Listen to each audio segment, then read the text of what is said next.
नमस्कार दोस्तों, स्वागत है हमारे YouTube चैनल में।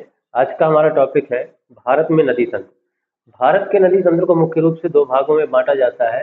पहला है हिमालयन नदी तंत्र और दूसरे नंबर पे आता है आपका प्रायद्वीपीय नदी तंत्र। नदी तंत्र को यदि हम मैप के माध्यम से पढ़ना चाहें तो भारत को भौगोलिक स्थिति भारत की देखेंगे। यदि हम भारत की भौगोलिक स्थिति को यदि हम 20 से बांट दें तो इसके ऊपर वाला जो उत्तरी हिस्सा है, उत्तर से जितनी भी नदियां निकल रही हैं ये हिमालय वाले क्षेत्र से, इन सारी नदियों को हम हिमालयन नदियां कहते हैं। जबकि जो नीचे के त्रिभुजाकार भाग यानी कि प्रायद्वीपीय भाग से निकल रही हैं, प्रायद्वीपीय भाग मतलब क्या होता है, इसका सीधा सा मतलब ये है वो भूभाग जो तीनों ओर से समुद्र से घिरा होता है उसे हम प्रायद्वीपीय भाग कहते हैं।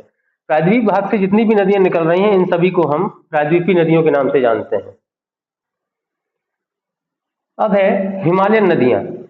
हिमालयन नदियां को मुख्यतः तीन तंत्रों में डिवाइड किया गया है। पहला है गंगा नदी तंत्र, दूसरा है सिंधु नदी तंत्र और तीसरा ब्रह्मपुत्र नदी तंत्र। गंगा नदी तंत्र भारत का मुख्य नदी तंत्र है। इसमें मुख्य नदी कौन सी है? गंगा नदी है, जिसकी लंबाई 2525 किलोमीटर है, यानी कि ये भारत की सबसे लंबी नदी है। इसके बाद सिंधु नदी तंत्र और ब्रह्मपुत्र नदी तंत्र आता है। गंगा नदी अपवाय तंत्र।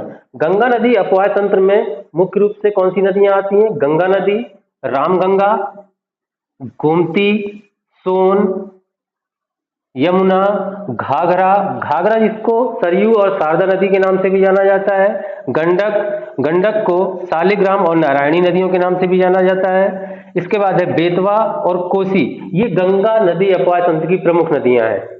गंगा नदी तंत्र के बाद आता है सिंधु नदी अपवाय तंत्र।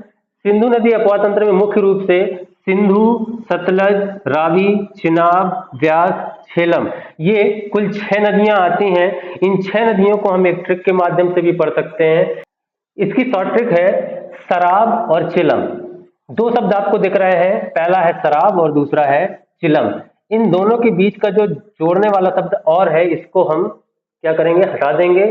अब सा से सतलज है, रा से है रावी, वा से है व्यास, ची से है चिनाब और चिलम का जो ये लम शब्द है इससे हम लेंगे झेलम। बहुत ही अच्छी ट्रिक है, इसके माध्यम से हम इन सिंधु नदी अपवाय तंत्र की इन 6 नदियों को बड़े आराम से याद कर सकते हैं और लंबे समय तक याद भी रख सकते हैं। इसके बाद आता है ब्रह्मपुत्र नदी अपवाय तंत्र। इस नदी तंत्र में मुख्य रूप से ब्रह्मपुत्र, देहांग, बूढ़ी देहांग, मानस, तिस्ता और लोहित नदियां आती हैं। इन सभी को हम हमारे नेक्स्ट वीडियो में बहुत डिटेल में पढ़ेंगे। इसके बाद हिमालयन नदी तंत्र खत्म होने के बाद हम क्या पढ़ते हैं? नदियों को दूसरा भाग यानी कि प्रायद्वीपीय नदियां। प्रायद्वीपीय नदियों में बहुत सारी नदियां आती हैं। ये सारी की सारी नदियां ये लगभग लगभग भारत के मैदानी क्षेत्रों से होते हुए गुजरती हैं। इनको भी हम दो भागों में बांट सकते हैं। एक तो बंगाल की खाड़ी में गिरने वाली नदियां और दूसरी है अरब सागर या खंभात की खाड़ी में गिरने वाली नदियां। इन सभी नदियों में से ये नदियां हैं, पहली नदी है नर्मदा, ताप्ती, गोदावरी, कृष्णा, कावेरी, महानदी, चंबल, सोन, दामोदर, स्वर्णरेखा नदी, साबरमती और लूनी नदी। इन सभी नदियों में नर्मदा नदी प्रमुख नदी है। ये इस नदी को हम मध्य प्रदेश की जीवन रेखा भी कहते हैं।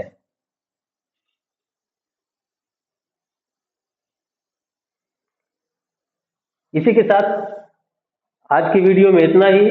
आप हमारे आने वाले जो वीडियो हैं वो है प्रायद्वीपीय नदियां और हिमालयन नदियों को हम बहुत डिटेल में पढ़ेंगे। प्रायद्वीपीय नदियां नर्मदा, ताप्ती, गोदावरी, कृष्णा, कावेरी, महानदी और चंबल। और हिमालयन नदी तंत्र आपको बता ही दिया गया है अभी, गंगा नदी तंत्र, सिंधु नदी तंत्र और ब्रह्मपुत्र नदी तंत्र। आने वाले वीडियोज में हम इन सभी को बहुत डिटेल में पढ़ेंगे। हमारे साथ बने रहिए। ऐसे ही वीडियो देखने के लिए चैनल को सब्सक्राइब जरूर करें।